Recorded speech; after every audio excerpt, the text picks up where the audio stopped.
आज हम लोग घूमने जा रहे हैं इको पार्क पटना, जिसका कि भाई हिंदी में अगर बोले तो राजधानी वाटिका के नाम से भी यह जगह जो है प्रसिद्ध है। यह पार्क राजधानी वाटिका के नाम से भी प्रसिद्ध है। यह पटना में स्थित है। जो भाई मेन चीज है ना, अत्यधिक प्रदूषण, तनाव, काम के दबाव और जिंदगी के भागम भाग से परेशान इंसान को यदि कोई चीज अच्छा महसूस करवा सकता है तो भाई वो है प्रकृति। ठीक है, शहरों में यदि प्रकृति को महसूस करना है तो पार्क से बेहतर विकल्प और क्या हो सकता है भाई। अगर आप यहाँ घूमने आने वाले हैं तो इस ज्ञान की बातें को थोड़ा सा इस पार्क के बारे में जान लो, ताकि आपको भाई और भी ज्यादा घूमने में मजा आए और आपका मजा जो है दोगुना से चरगुना हो जाए। तो पटना का इको पार्क शहर के शोरगुल और प्रदूषण से दूर हरियाली से भरा हुआ बहुत ही शांत स्थान है। यह पार्क शहर के बेली रोड के पुनाई चक क्षेत्र में पटना सचिवालय के नज़दीक स्थित है। अगर आप कभी आते हो स्टेशन से, अगर उतरोगे, जंक्शन से उतरोगे तो आप वहां से डायरेक्ट बेली रोड बोल करके इको पार्क का नाम करके आप यहां आ सकते हो। यह विश्व प्रसिद्ध बिहार संग्रहालय से इस पार्क की दूरी मात्र 1 किलोमीटर है, ओनली 1 किलोमीटर। यहाँ की शुद्ध हवा, चिड़ियों का मधुर स्वर में कलरव और चारों तरफ की हरियाली देखकर मन प्रसन्न हो जाता है। यहाँ पौधों की करीब 3000 प्रजातियां मौजूद है। आपको हम वीडियो में दिखाने वाले हैं, करीब 3000 प्रजातियां मौजूद है यहाँ पर। इसलिए यह पार्क सुबह जो सैर करने के लिए लोग आते हैं उनका भी काफी पसंदीदा जगह है ये। ठीक है, अब बताते हैं कुछ इको पार्क की विशेषताएं। यह पार्क जो है 2011 में इस पार्क का उद्घाटन अपना बिहार का प्रेजेंट मुख्यमंत्री 2022-23 का प्रेजेंट मुख्यमंत्री नीतीश कुमार जी ने करवाया था। इस पार्क का निर्माण पटना जू की भीड़ को कम करने के लिए किया गया था। दरअसल ये था कि जितने भी टूरिस्ट यहाँ घूमने के लिए आते थे वो जू में मतलब जो फेमस चीज होगा वो हम वहाँ पहले जाते हैं, तो जू में काफी ज्यादा भीड़ लग जाता था। तो उसके कारण से एक और फेमस चीज यहाँ पर प्रसिद्ध चीजें बनाई गई घूमने के नाम पर, तो वहाँ का भीड़ थोड़ा यहाँ रहे, फिर यहाँ लोग घूम ले तो फिर वहाँ पे जाकर के आराम से घूम सकते हैं। तो भीड़ को थोड़ा कम करने के लिए यह बनाया गया था। यह तकरीबन 9.18 हेक्टेयर के क्षेत्र में फैला हुआ है।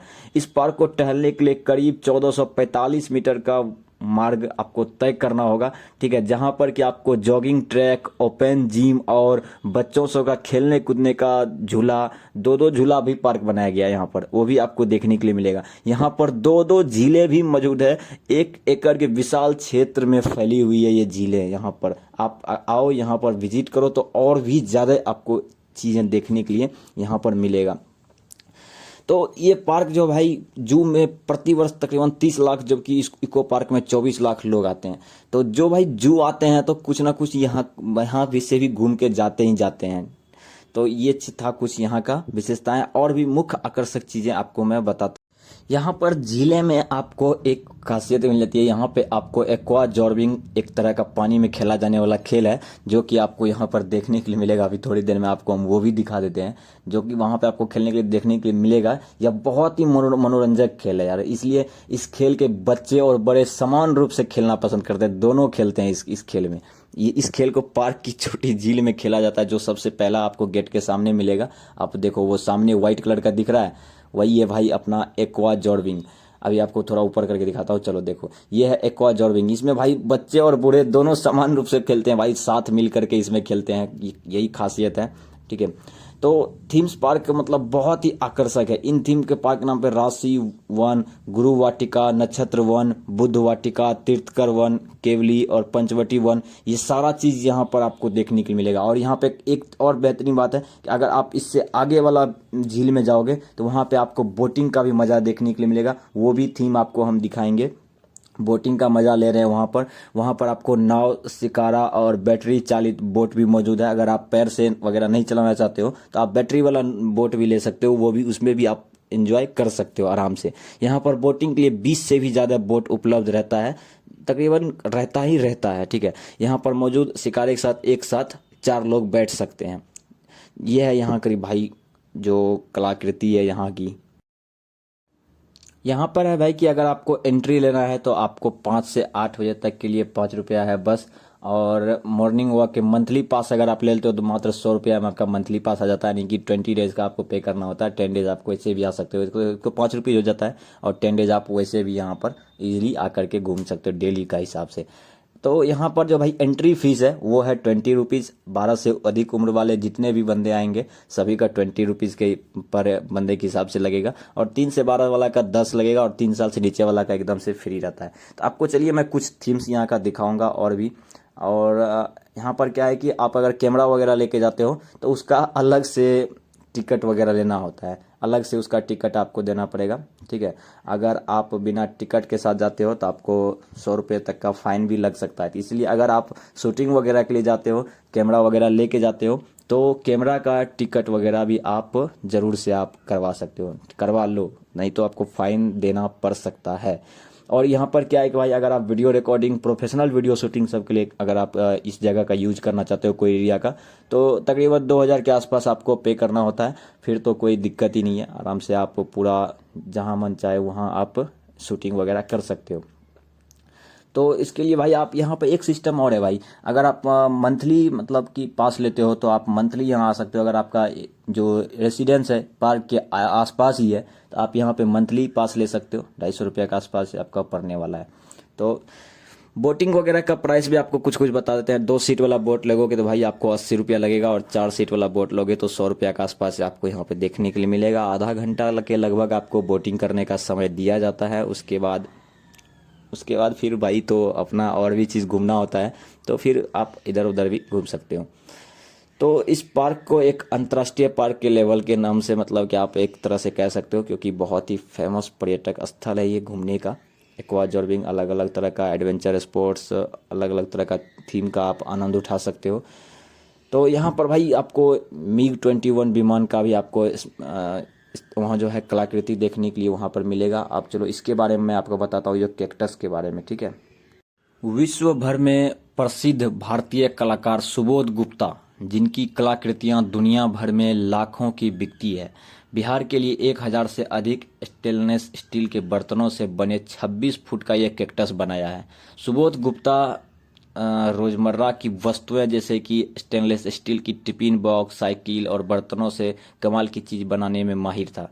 इस कैक्टस को बनाने के लिए भी गुप्ता ने भारतीय घरों में दैनिक रूप से उपयोग किए जाने वाले कटोरे, टिफिन बॉक्स, प्लेट, चम्मच, अन्य आदि बर्तनों का उपयोग किया है। आप देखो, आपको क्लियर विजन यहाँ से देखने के लिए मिलेगा, आपको यही सब बर्तन यहाँ पे देखने को मिलेगा।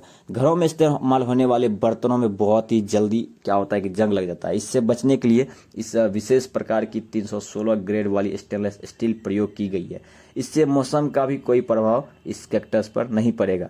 इस संरचना को अंदर से स्टील की रॉड द्वारा सपोर्ट प्रदान दिया गया है। ऐसा माना जाता है कि कैक्टस स्मृति को बनाने में करोड़ों का खर्च आया है, करोड़ों का भाई, ठीक है, करोड़ों का खर्च आया इस स्टेनलेस स्टील को बनाने में। अब आपको यहाँ पर और भी आगे यहाँ पे देख सकते हो, यहाँ पे चार्जिंग वगैरह के लिए सोलर पैनल वगैरह हर चीज़ लगाया गया है। ये भाई क्या है ना कि पार्क में एनर्जी सेविंग के लिए ये चीज़ बहुत ही काफ़ी ज़्यादा फायदेमंद होता है यार, काफ़ी ज़्यादा फायदेमंद होता है। आपको यहाँ पे बहुत सारी चीज़ें, अब इसके बारे में बताते हैं भाई। ये देखो, ये राजा सलहेश दुसाधों के राजा थे, ठीक है, राजा सलहेश, और प्राचीन काल में मिथिला में अपने समुदाय के कल्याण के लिए काम किया करते थे। तब से उनकी एक मूर्ति बना हुआ है। ये मतलब तब से बना हुआ नहीं है, बनाया अभी गया है, ठीक है। और प्राचीन काल के नायकों जैसे रेशमा, दीना, हिरनी, बिरनी और राजा चोलन काफ़ी प्रभावित है। इन सभी नेताओं ने अपने समय में एक महत्वपूर्ण भूमिका निभाई थी, तो उनमें से ही एक ये हैं। वास्तव में उनके बारे में बहुत कम लोगों ने सुना है एक कलाकार के रूप में, ठीक है। इन दिग्गज किरदारों पर ध्यान दीजिए, थोड़ा सा मैं बताता हूँ थोड़ा सा। तो राजा सलहेश की 20 फीट की ऊंची प्रतिमा है ये, जो सुनहरे रंग की है और गोल्डन कलर में आपको देखने के लिए मिलेगा। ये बनाने के लिए 8 टन लोहा भाई, इस प्रतिमा को बनाने में 8 टन लोहा और 1 टन स्टील का इस्तेमाल किया गया। सोच सकते हो भाई, टोटल 9 टन का, 8 टन लोहा और 1 टन स्टील का इस्तेमाल किया गया था। तो रजत घोष की रचनाएं चंडीगढ़ में north zone culture centre, Patna में यूनिसेफ उद्यान और national gallery modern of art में भी प्रदर्शित है। तो ये वो आदमी थे जो ये जो अपना क्या बोल सकते हो आप, जो आर्ट ये दिखाए हैं यहाँ पर, उसका नाम था रजत घोष, जो ये बनाए हैं, देख सकते हो आपको वहाँ पे क्लियरली। तो चलो और भी आपको आगे ले चलते हैं और आगे चल करके और भी आगे का चीज़ें आपको दिखाते हैं। ये देखो क्या ये राफ्टिंग चीज़ है भाई। यहाँ भाई आपको एक सुरंग देखने के लिए मिलेगा। दो जो पार्क मैंने पहले ही कहा था कि थीम पार्क और इधर से आपको दूसरा भाग में जो दिया है, ये दोनों एक सुरंग के द्वारा जुड़ा हुआ है। इससे बड़ी आसानी से पार्क के एक भाग से दूसरे भाग में जाया जा सकता है। इस सुरंग में महात्मा बुद्ध के जीवन के विभिन्न पहलुओं को दिखाया गया है। आप देख सकते हो क्लियरली, मैं आपको दिखाने का कोशिश करता हूँ। पार्क में खुले आसमान के नीचे बैठकर करीब की बड़ी एलईडी टीवी स्क्रीन पर फिल्में भी देखी जा सकती है। यह सुविधा बिल्कुल ही मुफ्त है। और आप यहाँ देखो, ये नालंदा विश्वविद्यालय के ध्वंसावशेष हैं। पार्क के इस भाग में विश्व प्रसिद्ध नालंदा विश्वविद्यालय के अवशेषों को प्रदर्शित किया गया है। यह महान नालंदा विश्वविद्यालय के अवशेषों की प्रतिकृति है, इसके जिसके माध्यम से प्राचीन बिहार के वैभव और गौरव को फिर से देखा जा सकता है। इन प्रकृति को प्रख्यात डच मूर्तिकार डायना हेगन और दिल्ली के कलाकार संजीव कुमार सिन्हा द्वारा बनाया गया है। और यह नालंदा विश्वविद्यालय प्राचीन काल में महान विश्वविद्यालयों में से हुआ करता था। यह दुनिया का पहला, आप कह सकते हो, आवासीय विश्वविद्यालय था, जहां पर तकरीबन 10,000 से भी ज़्यादा भिक्षु और छात्र धर्मशास्त्र, खगोल विज्ञान, तत्व मानसा, चिकित्सा एवं दर्शन जैसे विषयों पर पढ़ा करते थे। 12वीं शताब्दी के इस आक्रमणकारियों द्वारा तोड़ दिया गया था। इसकी 3 पुस्तकालयों को जला डाला गया था। कहा जाता है कि इन पुस्तकालयों में इतनी किताबें थे कि पुस्तकालय में आग लगी और 6 महीने तक आग जलती रही। इस राज्य शताब्दी समारोह पर अवसर स्थापित किया गया है। यह प्राचीन काल के बिहार की भव्यता और महानता को दर्शाता है। अब कुछ ही क्षण में आपको जो मैं थीम्स पार्क्स दिखाऊंगा, जहाँ पे कि कुछ अलग अलग थीम्स के बेसिस पर आपको तो अभी एक झील दिख रही होगी। ये यहाँ से कुछ आगे चल करके थोड़ा सा स्टार्ट होता है अपना थीम्स पार्क, जो कि काफ़ी बहुत बड़ा आकर्षण है। इन थीम पार्कों में नाम राशि वन, गुरु वाटिका, नक्षत्र वन, बुद्ध वाटिका और तीर्थकर वन, केवली और पंचवटी वन जैसे बहुत सारी चीज़ें यहाँ पर उपस्थित है, जो कि आपको देखने के लिए मिलेगा। मैं आपको आगे चल करके थोड़ा दिखाता हूँ। यह बगीचे किसी ना किसी थीम पर आधारित है, ठीक है। जैसे कि पंचवटी वन पंच तत्व की थीम पर बनाया गया है। पंचवटी वन जो है पंच तत्व की थीम पर बनाया गया है। इसके हिसाब से संसार और मानव शरीर 5 तत्वों से मिलकर बना है। ये 5 तत्व अग्नि, जल, पृथ्वी, वायु और आकाश है, जिसके थीम पर यह बनाया गया है। पौराणिक शास्त्रानुसार इन 5 तत्वों को 5 वृक्षों में जोड़ा गया है। इन 5 वृक्षों को पंचवटी वन में लगाया गया है। शास्त्रों के अनुसार पीपल शुद्ध हवा, बरगद का पेड़ ठंडी हवा, अशोक का पेड़ शोक को दूर करता है और आम और बेल के वृक्षों का आयुर्वेद में बड़ा महत्व है। इस प्रकार से नक्षत्र और राशि वनों में नक्षत्रों और राशियों से जुड़े पेड़ लगाए गए हैं। ये भी आप देख सकते हो।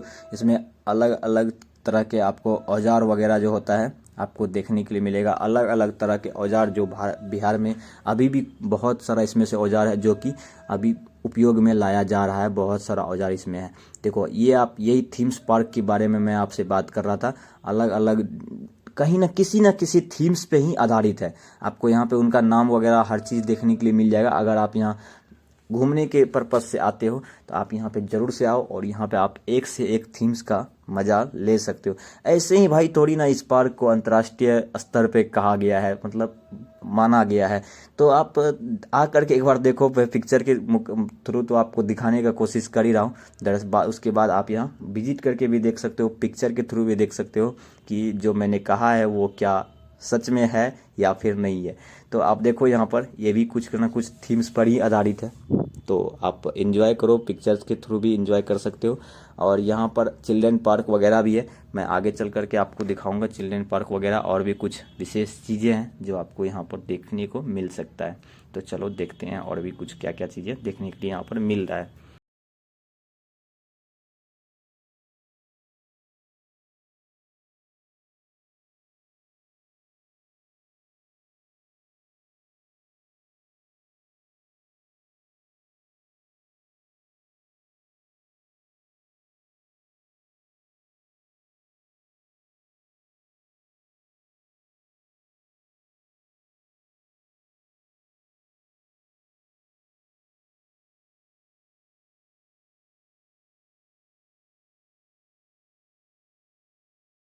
तो यहाँ से आगे चल करके कुछ अपना इस तरह से होता है चिल्ड्रन पार्क का शुभारंभ, जहाँ पे बहुत सारे स्कूल के बच्चे यहाँ घूमने आते हैं, पिकनिक मनाने आते हैं।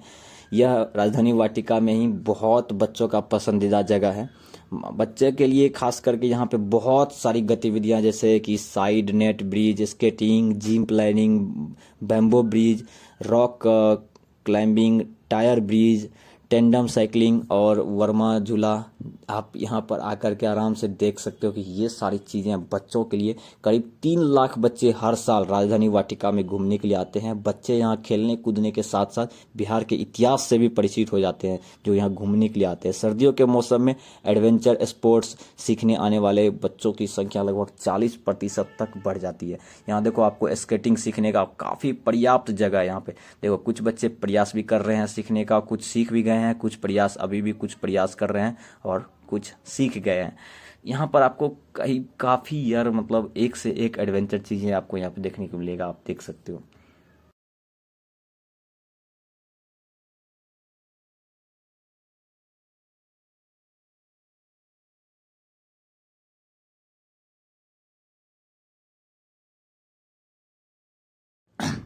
अब कुछ ही क्षणों में आपको मैं दिखाने वाला हूँ। देखो, ये रहा अपना लड़ाकू विमान मिग 21। इको पार्क के मुख्य आकर्षकों में से एक ये भी है भाई। मिग 21 एक असली लड़ाकू विमान है। यह दुनिया के सबसे पुराने लड़ाकू विमानों में से एक है। यह विमान भारत के वीर जवानों की वीरता का प्रतीक है। भारत और चीन के बीच हुए युद्ध में इस विमान को इस्तेमाल किया गया था। भारत पाकिस्तान के बीच हुए कारगिल युद्ध में भी इस विमान की सहायता से भारत के जवानों ने दुश्मनों के छक्के छुड़ा दिए थे। तो कैसा लगा देख करके आप ये भी बताओ। यह विमान 1961 में सोवियत संघ से खरीदा गया था। इस विमान का उपयोग 1965, 1971 तथा 1999 में हुए भारत पाकिस्तान युद्ध में भी किया गया था। यह विमान डेल्टा विंग डिजाइन पर आधारित है। यह विमान तकरीबन 14.5 मीटर लंबा, 7.25 मीटर चौड़ा तथा इसका वजन जो है 25 किलो है, 25 किलोग्राम है। यह 2230 किलोमीटर प्रति घंटे की रफ्तार से उड़ सकता है। अब चलो मैं आपको एक बहुत ही राफ्टिक चीज यहाँ पे दिखाने वाला हूँ, चलो इसके बारे में बताते हैं। इको पार्क का कृत्रिम झरना, वाटर कैस्केड, ठीक है।